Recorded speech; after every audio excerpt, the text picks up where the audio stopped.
Reopen-ի եթերում Renews-ի գլխավոր թողարկումն է բարի երեկո սիրելի հայրենակիցներ, թե ինչ ուշագրավ թեմաների մասին ենք այսօր խոսելու, նախ մի քանի տողով։ Հայաստանում են ադրբեջանցի ու թուրք փորձագետներ եւ ոչ միայն։ Ինչպես է նրանց դիմաց Փաշինյանը պատասխանել Ալիևի սկանդալային հայտարարություններին։ Ինչու է Ալիևը բոլոր պատմական քարտեզներում փնտրում Ադրբեջանն ու չի գտնում։ Ադրբեջանով անցած ղազախական ցորենը հասել է Հայաստան։ Ինչպես է արձագանքում միջազգային մամուլը առաջին քրիստոնյա երկրում հակաեկեղեցական արշավին։ Որ կուսակցություններն են առաջադրվելու եկող տարվա ընտրություններում եւ կզրկեն արդյոք ծնողի ձեռքով սպանված երեխայի հորն ու մորը ծնողական իրավունքից։ Եվ այսպես, սկսենք ադրբեջանցի ու թուրք փորձագետների մասնակցությամբ ֆորումից, որին ելույթ է ունեցել նաև Փաշինյանը։ Մեր տարածաշրջանում խաղաղության մասին խոսելու էին եկել նաև փորձագետներ Իրանից, Վրաստանից, Ֆրանսիայից, անգամ Հնդկաստանից։ Եվ ահա այս համաժողովի ընթացքում Հայաստանի վարչապետից լրագրողները արձագանք են ակնկալել Ալիևի երեկվա աղմկահարույց հայտարարություններին։ Հիշում եք, ասել էր 20-րդ դարի սկզբի քարտեզներում Սևանա լիճ տեղանուն չկա, կա Գյոյչա եւ բացի այդ ադրբեջանցիների իբրև թե վերադարձի մասին էր խոսել։ Փաշինյանը ասել է, թե պատմության հետ պետք է զգույշ լինենք ու ապագային նայենք։ Լավ, հիմա փորձենք ապագային նայել։ Այդ նույն Ադրբեջանի նախագահը ապագայի համար պատկերացնում է, որ ադրբեջանցիները ոչ թե տանկերով են գալու Հայաստան, այլ մեքենաներով, ու որ հայերը չպիտի այդ ամենից վախենան։ Այդ տանկերով չէ մեքենաներով արտահայտությունը Ալիևը ասաց նաև 2020-ի մոտավորապես այս օրերին։ Ասաց Շուշի մենք տանկերով չենք գնացել, այլ մեքենաներով, իսկ Քարվաճառի մասին էլ ընդհանրապես ասում էր մի փամփուշտ անգամ չի կրակվել։ Հիմա մենք որպես տրամաբանող շարքային քաղաքացիներ կարող ենք կասկածելի նմանություն տեսնել Ալիևի հայտարարությունների ու հետևող գործողությունների միջև։ Մյուս կողմից այս իշխանությունն ասում է Ալիևի այդ հայտարարությունները միայն ներքին լսարանի համար են, նրան հաճոյանալու համար են, մեզ հետ կապ չունեն։ Այդ դեպքում ինչու նույնը չի արվում այս կողմից։ Ասենք ներքին լսարանի համար ամեն օր Նիկոլ Փաշինյանը հայտարարի, թե Արցախը Հայաստան է եւ վերջ, կամ գոնե արցախցիների իրենց տները վերադարձի իրավունքի մասին խոսի։ Մի խոսքով, ով է ճիշտ, ով սխալ, որոշեք դուք։ Իսկ Reopen-ի ադրբեջանալեզու ծառայության մեկնաբան լրագրող Դիանա Կարապետյանը կպատմի ինչեր են խոսել ադրբեջանցի եւ մյուս մասնակիցներ այսօրվա խաղաղության ֆորումի ժամանակ։ Որքան Ադրբեջանում հնչում է Բասար Գեչար անունը, այնքան Հայաստանում հնչում է Արցախ անունը։ Այսպես պատասխանեց Ադրբեջանի նախագահ Իլհամ Ալիևին Հայաստանի վարչապետ Նիկոլ Փաշինյանը Օրբելի ֆորում կառուցելով խաղաղություն եւ բազմակողմանի համագործակցություն խորագիրը գրող միջազգային համաժողովի ընթացքում, նայելով իր դիմաց նստած պատվիրակներին 17 երկրից, այդ թվում հարևան Ադրբեջանից։ Ըստ Փաշինյանի երբեմն Հայաստանում եւ Ադրբեջանում ընկալում եւ տեսնում են պատմության մի մասը, համարելով, որ պատմության այն մասը, որը բխում է իրենցից, լեգիտիմ է, որը բխում է մյուս կողմից լեգիտիմ չէ։ Ադրբեջանի նախագահի ձեր ասածը չի արտահայտում ամբողջ պատկերը։ Որտեւ Ադրբեջանի նախագահ ասել է, որ եթե ցարական քարտեզներում, եթե նայենք Սևանա լիճ չկա, կա այլ անուն։ Հա, ինչ որ անուն։ Հասկանում եք, եւ ինչու է անհարմար իրավիճակ, որովհետև հիմա եթե ես այսպես վարվեմ եւ ասեմ, գիտեք ինչ, Ադրբեջանի նախագահը ոչ թե ասել է, որ Սևանա լճի անունը Գյոյչա է, այլ ասել է, որ եթե նայենք ցարական Ռուսաստանի քարտեզներին, այնտեղ չկա Սևանա լիճ, կա դժվար է նրանով, որ ես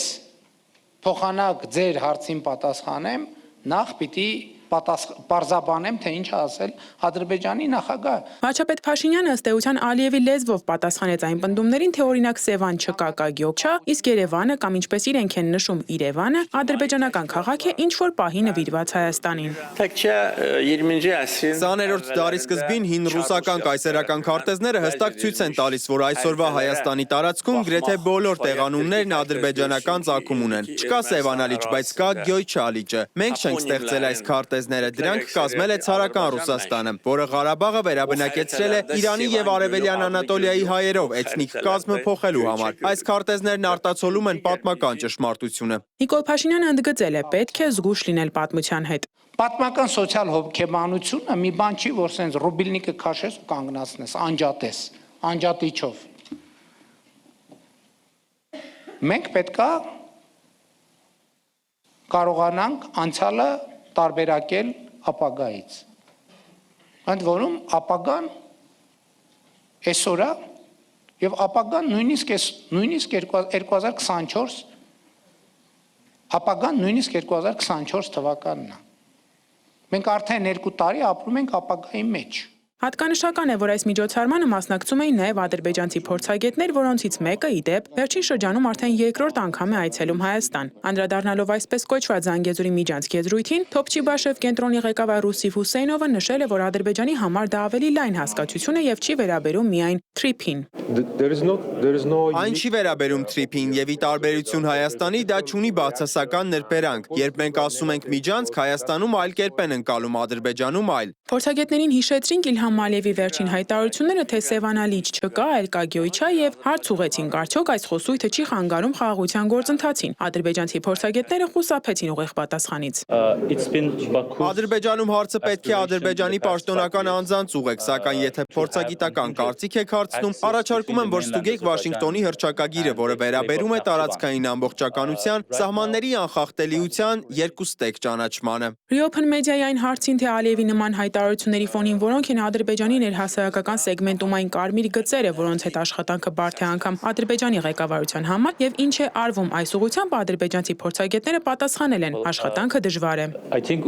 Կա հստակ քաղաքացիական կարծիք եւ կառավարությունը պետք է ականջալուր լինի հասարակական կարծիքին։ Ոչ բոլորն են գոհ հաշտեցման փաստից, որովհետեւ շատերի համար տրավման դեռ կա։ Պետք է հասարակություններին նախապատրաստենք մեր գործողություններով, մեր վարքով։ Ինձ համար հաշտեցումը վերջնանպատակ չէ, այն ճամփորդություն է։ Թե ֆորումի ընթացքում ամենահաճախը հնչում էր խաղաղություն բառը, բայց հիշեցնենք, որ ընդամենը 12 տարի առաջ իր ելույթներից մեկում Ալիևը հայտարարել էր, որ չի հանդուրժի երկրորդ հայկական պետության գոյությունը, ինչպես ինքն է նշում, իր հողերի վրա։ Այսօր, երբ նա խոսում է հայկական տարածքների ենթադրյալ ադրբեջանական լինելու մասին, արդյոք կարող ենք լեգիտիմ մտաբախություն ունենալ, որ Ադրբեջանը կրկին կդիմի երկաթե բռունցքին, որպես այդ հավակնությունները իրականացնելու միջոց։ Այս հարցը ցավոք չկարողացանք ուղղել Նիկոլ Փաշինյանին, եւ այն մնում է բաց պատասխանել ցանկացողների համար։ Դիանա Կարապետյան, Էդգար Գուլոյան, Reopen Media։ Այն, որ Ալիևը մեծ կոմպլեքս ունի հայկական բոլոր տեղանունները ադրբեջանականով ներկայացնելու, իհարկե նոր բան չէ, ու այս հարցում վստահաբար լավ օրինակ է եղել իրենց մեծ եղբայր Թուրքիան, որ հայոց ցեղասպանությունից հետո տոտալ կերպով սկսեց հայկական տեղանունները թուրքականով փոխարինել ու հայերեն անվանումները ընդհանրապես ջնջել իր ժողովրդի կոլեկտիվ հիշողությունից։ Ադրբեջանցիների այդ հակումները հաճախ հասնում են աբսուրդի։ Եթե կհիշեք, մի շրջան ադրբեջանցի գիտնականներ էին հայտնվել, որ պնդում էին, թե Լեոնարդո դա Վինչին ադրբեջանցի է։ Բայց մեր խնդիրը այստեղ Ալիևին ու իր գիտնականներին հերքել ու իր հորինած խաղի մեջ մտնելը չէ։ Ոչ էլ Կոկա-կոլայի հնության հետ այդ հայտնի ու անիմաստ համեմատությունը հիշեցնելն է։ Մեր խնդիրը հստակ տեսնելն ու ցույց տալն է, թե ինչ է փորձում անել մեր հարևանը ու ինչպես է փորձում ներքաշել, չէ մենք ավելի հին ենք, քան դուք խաղի մեջ։ Դրա համար հիմա ուղղակի առաջարկում եմ ընդամենը մի քանի փաստի նայենք ու գնանք առաջ։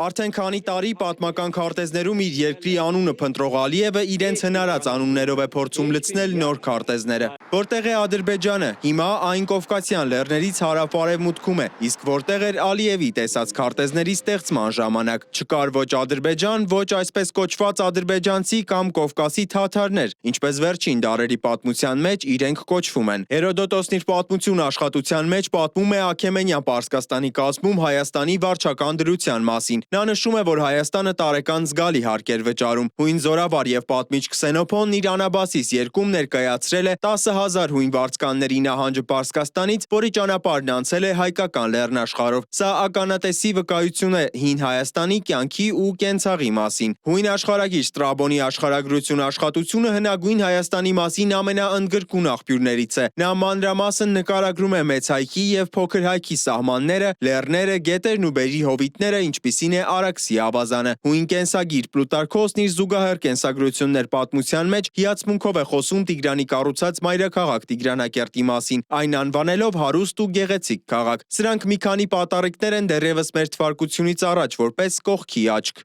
Իսկ քանի անգամ է վկայակոչվում Ադրբեջանը այդ ժամանակների պատմիչների գործերում։ Պատմական իրողությունն է կարծում Ալիևը, թե մեր երազանքն է, իսկ իրենց երազանքը այդ պատմական իրողությունը փոխելու փորձ անելն է։ Սիմոն Հովանիսյան, Reopen Media։ Իդեպ այս ընթացքում ադրբեջանական լրատվամիջոցները հայտնում են, որ ղազախական ցորենը Ադրբեջանի եւ Վրաստանի տարածքով հասել է Հայաստան 15 վագոնից բաղկացած գնացքը, որը տեղափոխում էր 1000 տոննայից ավելի հացահատիկ Ռուսաստանից Ադրբեջանի եւ Վրաստանի տարածքով հասել է Հայաստանի Դալարիկ կայարան, որտեղ նախատեսված է նրա բեռնաթափումը։ Իսկ առերևույթ խաղաղության ու բարիդրացիության ձգտող այս երկրի հակառակ կողմում շարունակվում է իշխանություն եկեղեցի հակամարտությունը։ Իդեպ այսօր ամենայն հայոց կաթողիկոս Գարեգին II-ի օծման 26-րդ տարին է։ Մայրաթորը հայտարարություն է տարածել, նշելով, որ Էջմիածնում սկսվել է Գերագույն հոգևոր խորհրդի ժողովը։ Ժողովի օրակարգում ընդգրկված են հայրենական կյանքի մարտահրավերներին, հակաեկեղեցական արշավին, ապօրինաբար ազատազրկված եկեղեցականների եւ հայորդիների նկատմամբ ընթացող իրավական գործընթացներին ու նրանց իրավունքների պաշտպանությանը, Ադրբեջանում ապօրինաբար պահվող գերիներին առնչվող հարցեր, ասված է հայտարարությունում։ Կաթողիկոսի օծման օրվա առթիվ մենք որոշել ենք ամիսներ շարունակ ընթացող այս արշավին մեկ այլ կողմից նայել։ Եկեղեցին մի առանձին պետություն է, ասպես ասած։ Բուրգի գագաթին ամենայն հայոց կաթողիկոսն է, իսկ բարձրագույն օրենսդիր մարմինը ազգային եկեղեցական ժողովը, գործադիր է Գերագույն հոգևոր ժողովը։ Բայց մեր հասարակության մի զգալի մասը տեղյակ չէ եկեղեցու ներքին կյանքի կանոններից, պատմական ժառանգությունից եւ պետություն-եկեղեցի հարաբերությունների կարգավորումներից։ Իմ գործընկեր Աննա Հարությունյանն է որոշել անդրադառնալ այս թեմային։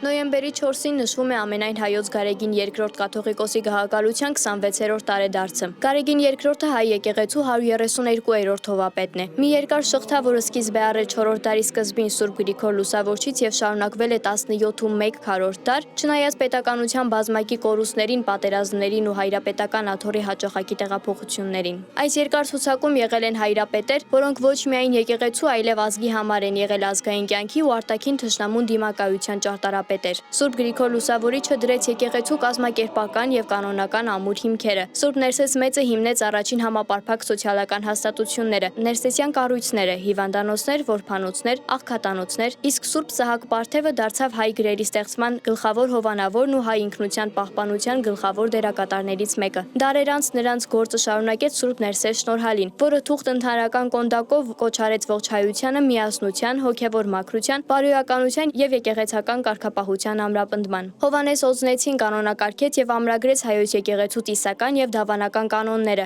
Ներսես աշտարակեցին նպաստեց Գևորգյան ճեմարանի վերացմանը, ճանաչված է որպես ազգային զատագրական գործիչ։ Ղրիմյան հայրիկն ամրապնդեց Էջմիածնի հեղինակությունը, հատկապես սուլթանական Թուրքիայի հալածանքների դեմ պայքարում։ Գևորգ Սուրենյանցը մեծ դեր ունեցավ մայիսյան հերոսամարտերին հոգևոր աջակցություն ցուցաբերելու եւ եկեղեցու գոյությունը նորաստեղծ խորհրդային Հայաստանում պահպանելու գործում։ Վազգեն առաջին կաթողիկոսի ջանքերով աթեիստական խորհրդային տարիներին հնարավոր դարձավ ոչ միայն պահպանել, այլև վերանորոգել տասնյակ եկեղեցիներ ու վանքեր, դրանք փրկելով վերջնական կործանումից։ Կաթողիկոսական աթոռը սկզբնապես հաստատվել է Վաղարշապատում։ Դրանից հետո քաղաքական կենտրոնների տեղաշարժի պատճառով այն տեղափոխվեց Դվին, ապա Արգինը, իսկ Բագրատունիների օրոք Անի։ Կիլիկիայի հայկական պետականության ամրապնդման հետ կաթողիկոսարանը տեղափոխվեց եւ հաստատվեց այնտեղ, անցնելով մի շարք քաղաքներով, որոնցից գլխավորն էր մայրաքաղաք Սիսը։ 1441 թվականին ազգային եկեղեցական մեծ ժողովի որոշմամբ աթոռը վերահաստատվեց իր նախնական եւ մնայուն վայրում՝ Մայրաթոր Սուրբ Էջմիածնում։ Ամենայն հայոց կաթողիկոս քննարկի 263 քվեով Գարեգին arczepiskopos Ամենայն հայոց կաթողիկոսին ցմահ ընտրում է ազգային եկեղեցական ժողովը, որը կազմված է բարձրաստիճան հոգևորականներից եւ թեմերի կողմից ընտրված աշխարհիկ եւ հոգևոր պատգամավորներից։ Թեմերի ներկայացուցիչներին ընտրում է թեմական պատգամավորական ժողովը յուրաքանչյուր 25000-ից 1 հոգու։ Այս թվից պակաս բնակչություն ունեցող թեմերի համար սահմանված նվազագույն թվականակը 10000-ն է։ Ընտրությունն իրականացվում է եռափուլ քվեարկությամբ։ Առաջին փուլում որոշվում են 3 հիմնական տեխնացուները, երկրորդում 2-ը, իսկ վերջին փուլում նրանցից մեկն ընտրվում է կաթողիկոս։ Գահակալության տևողությունը հաճախ արտացոլում է պատմական դարաշրջանների կայունությունը։ Եթե Սահակ Պարթևը գահին է մնացել ավելի քան կես դար, Վազգեն առաջինը 39 տարի, իսկ ամենաերկարը 53 տարի գահակալել է Գրիգոր III-ը, ապա եղել են ժամանակներ, երբ կաթողիկոսները գահակալել են ընդամենը 1 տարի, ինչպես Գրիգոր 5-րդ Քարավեժը 1193-ից 94 թվականներին։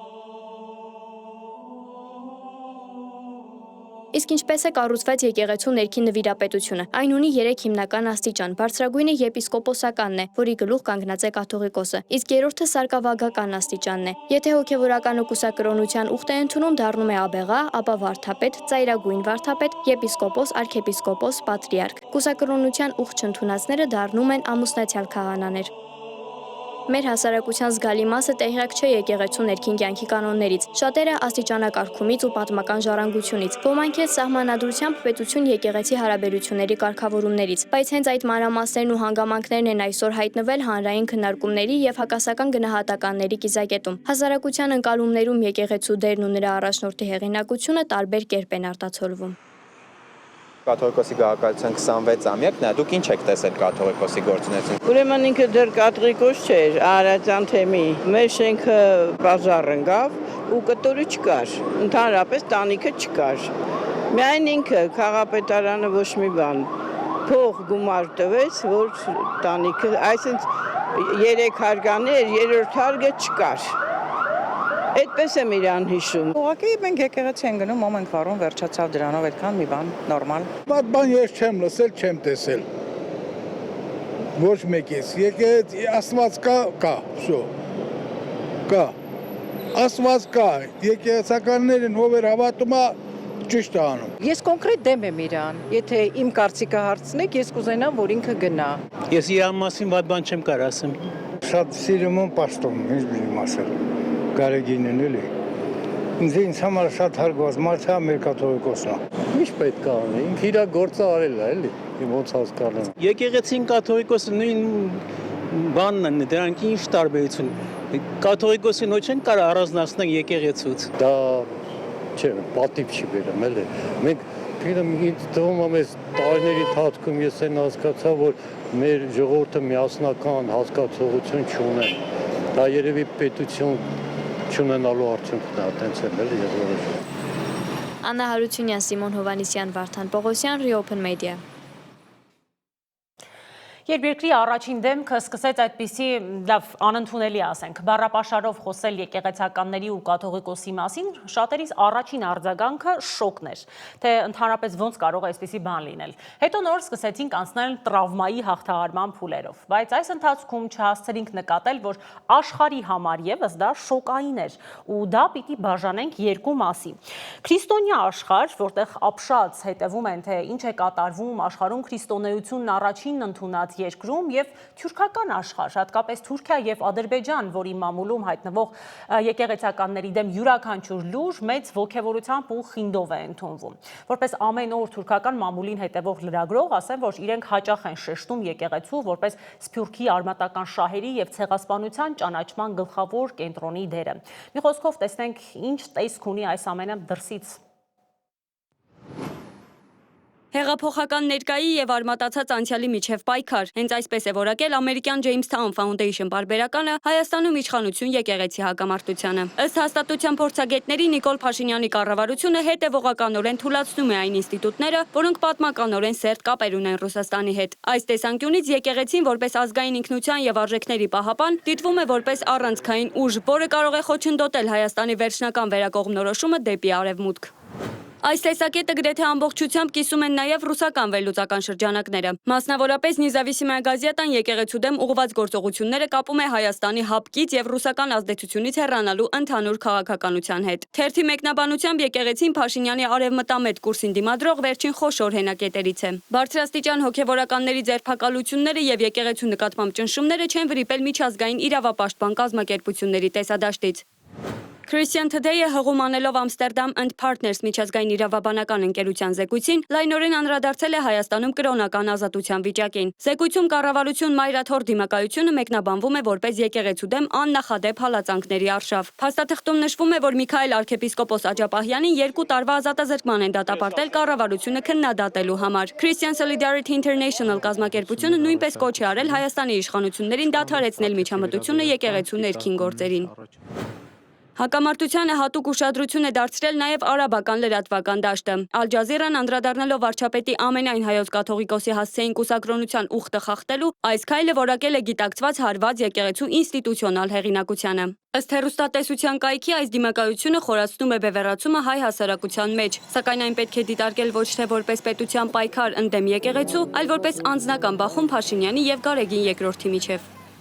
Ադրբեջանական մամուլը հակամարտությունը ներկայացնում է որպես Հայաստանի խորը ներքաղաքական ճգնաժամի, պետական ինստիտուտների քայքայման եւ հասարակական պառակտման վկայություն։ Կալիբեր Ազը, Հաքին Ազը եւ Վեստի Ազը պարբերաբար հրապարակում են Փաշինյան versus Գարեգին II վերնագրերով նյութեր, մանրամասն ներկայացնելով կողմերի փոխադարձ մեղադրանքները։ Կալիբեր Ազը փորձագիտական հոդվածներից մեկում նշում է, որ Փաշինյանը շարունակում է մաքրել Հայաստանում ռևանշիստական դաշտը, նկատի ունենալով այն ուժերին, որոնք իբր դեմ են Ադրբեջանի հետ խաղաղությանը։ Այս համատեքստում ըստ ադրբեջանական կայքերի եկեղեցի նախկին իշխանությունների հետ միասին դիտարկվում է որպես այն հիմնական խոչընդոտը, որը Փաշինյանը պետք է հաղթահարի խաղաղության պայմանագիր կնքելու ճանապարհին։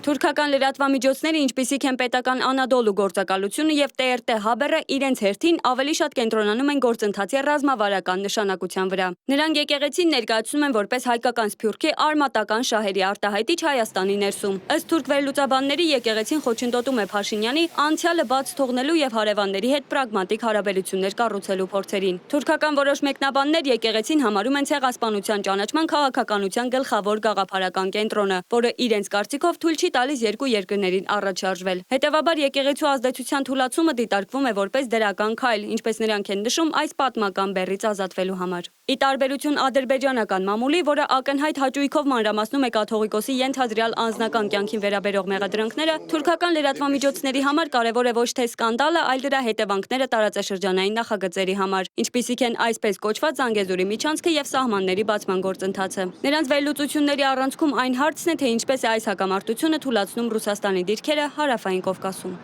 Մոնիկա Հայրոյան, Reopen Media։ Եկող տարվա ընտրություններից խոսենք, արդեն գիտեք, որ Նիկոլ Փաշինյանը հայտարարել է, որ իր ուժը քաղաքացիական պայմանագիրը մասնակցելու է, թեև առանձնապես իհարկե չէինք էլ կասկածում։ Իսկ ելով է մասնակցելու իմ գործընկերանի Հովանիսյանը տեսախցիկի առաջ զանգահարել է 8 քաղաքական ուժերի ու հարցրել 2026-ի ընտրություններին առաջադրվելու մտադրության մասին։ Տեսնենք ովքեր ու ինչ են պատասխանել։ Վարչապետ Նիկոլ Փաշինյանն առաջադրվել է քաղաքացիական պայմանագիր կուսակցության 2026 թվականի հերթական ընտրությունների համամասնական ցուցակում ընդգրկվելու համար։ Ավելին ԿՊ-ն պաշտոնապես հայտարարել է, որ ոչ միայն ընտրություններին է գնալու, այլև ֆլեշմոբ են սկսել առաջադրումներով։ Փորձել են կապվել 8 քաղաքական ուժերի ներկայացուցիչների հետ, տալ նույն հարցերը։ Եկեք միասին լայվ ռեժիմով զանգենք կուսակցությունների խոսնակներին եւ պարզենք, արդյոք մասնակցելու են 2026 թվականի խորհրդարանական ընտրություններին ու ինչ քաղաքական ուղղվածություն ունեն։ Պլանավորում եք մասնակցել 2026 թվականի խորհրդարանական ընտրություններին։ Այն խաթարակ բան չենք ասել։ Իսկ ձեր քաղաքական ուղղվածության մասով ինչ կասեք, պարոն Սաղաթելյան։ Դաշնակցությունը ազգային ընկերվարական կուսակցություն է։ Ուզում էի ճշտել, մասնակցելու եք 2026 թվականի խորհրդարանական ընտրություններին, այսինքն պլանավորում եք գրանցում ստանալ։ Այդ հարցի ես կարող պատասխանել նոյեմբերի 16-ից հետո։ Խորհրդարանական ընտրություններին սպասվելիք, պատրաստվում եք մասնակցել։ Իհարկե։ Եվ եւս մեկ հարց, ձեր կուսակցության քաղաքական ուղղվածության մասին։ Ինչպիսի քաղաքական ուղղվածություն ունի, պահպանողական, լիբերալ, ազգային դեմոկրատական։ Մասնակցելու եք սպասվող 2026 թվականին սպասվող խորհրդարանական ընտրություններին։ Ինչպես հանրապետական կուսակցությունը բազմիցս հայտարարել է այդ հարցը, անգամ չենք էլ քննարկում մեր ողջ ռեսուրսը հիմա դրված է իմպիչմենտի գործընթացի վրա։ Եվս մեկ հարց, ինչպիսի քաղաքական ուղղվածություն ունի ձեր կուսակցությունը, լիբերալ, դեմոկրատ, նեոպահպանողական։ Մեր ձևով շարժումից մեզ գրավոր պատասխանեցին, խոսնակը հրաժարվեց մեր զանգի ընթացքում պատասխանել։ Մեր ձևով շարժման խորհրդի համակարգող Նարեկ Կարապետյանը հոկտեմբերի 18-ին Ազատության հրապարակում տեղի ունեցած մեծ հանրահավաքի ժամանակ խոսել է Հայաստանում խաղաղ իշխանափոխության օրակարգի մասին եւ շեշտել, որ մենք այդ ճանապարհը նախ եւ առաջ տեսնում ենք ընտրական գործընթացներով, ինչը իհարկե ենթադրում է շարժման հենքով ձևավորված քաղաքական ուժով մասնակցություն հերթական կամ հնարավոր արտահերթ ընտրություններին։ Միասնության թևերի խոսնակը նույնպես չպատասխանեց մեր հարցին, ասաց կփոխանցի հարցը կոմպետենտ մարդու։ Մեր զանգերը անպատասխան թողեցին Հայրենիք վերածնվող Հայաստան կուսակցություններից։ Կուսակցությունների նոր ցուցակը փորձեցինք ճշտել նաև Արդարադատության նախարարությունից։ Նրանք նույնպես մեր զանգին չպատասխանեցին։ Անի Հովանիսյան, Ստեփան Տիգրանյան, Reopen Media։ Վերջին օրերին լրահոսի մեջ բոլորիս ուշադրությունը հիմնականում բնականաբար 3-ամյա երեխայի շուրջ տեղի ունեցած ողբերգական դեպքերին է ուղղված։ Հրեշավոր սպանության մասին 3 հայտնի դառնալուց հետո այսօր Գեղարքունիքի մարզպետարանում նիստ է եղել հոր կողմից սպանված երեխայի ծնողներին ծնողական իրավունքից զրկելու հարցով։ Ամբողջ օրվա ընթացքում իմ գործընկեր Մերի Դանիելյանը փորձել է կապ հաստատել մարզպետարանի աշխատակիցների հետ ու իմանալ, թե ինչ որոշում է կայացվել։ 3-ամյա Տիգրանի ողբերգական մահից ցնցված ծափաթաղում հողին են հանձնել մեկ շաբաթ որոնումներից հետո գտնված փոքրիկի մարմինը։ Կադրերը չենք ցուցադրում հաշվի առնելով թեմայի զգայունությունը։ Գեղարքունիքի մարզպետարանում քննարկել են Տիգրանի ծնողներին ծնողական իրավունքից զրկելու եւ երեխաների հետագա խնամքի հարցը։ Թե ինչ որոշում են կայացրել, որևէ կերպ չկարողացանք պարզել։ Մարզպետարանից հեռախոսազանգերին չպատասխանեցին։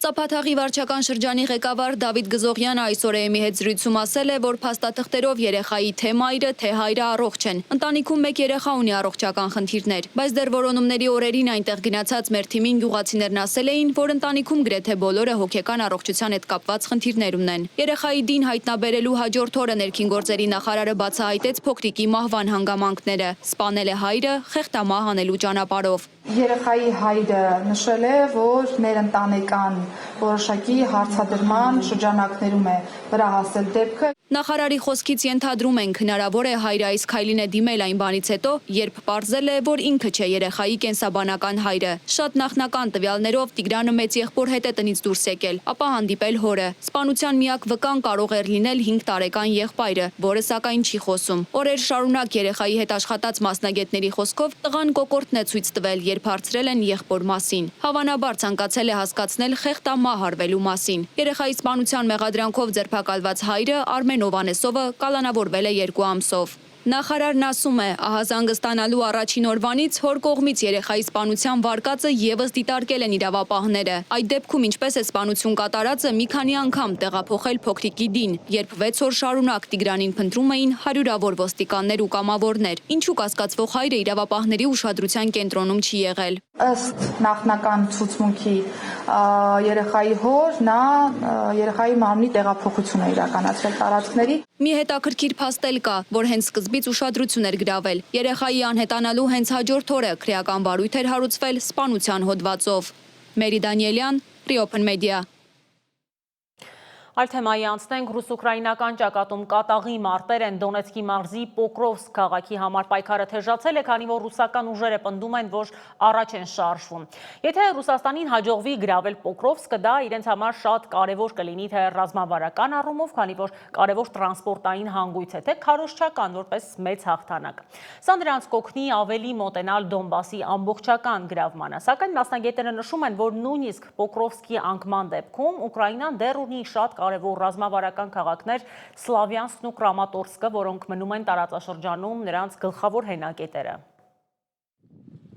Դոնեցկի մարզի Պոկրովսկ քաղաքի համար պայքարը թեժացել է, քանի որ ռուսական ուժերը պնդում են, որ առաջ են շարժվում գրեթե ամբողջությամբ շրջապատված տրանսպորտային կարևոր հանգույցի ներսում։ Ռազմական գործողությունների ակտիվացմանը զուգահեռ շարունակվում են քաղաքացիական բնակչության տառապանքները։ Ուկրաինական ոստիկանության Սպիտակ հրեշտակ հատուկ ստորաբաժանումը Դոնեցկի մարզի մեկ այլ թեժկետից Կոստանտինովկայից տարհանել է տարեց բնակիչներին։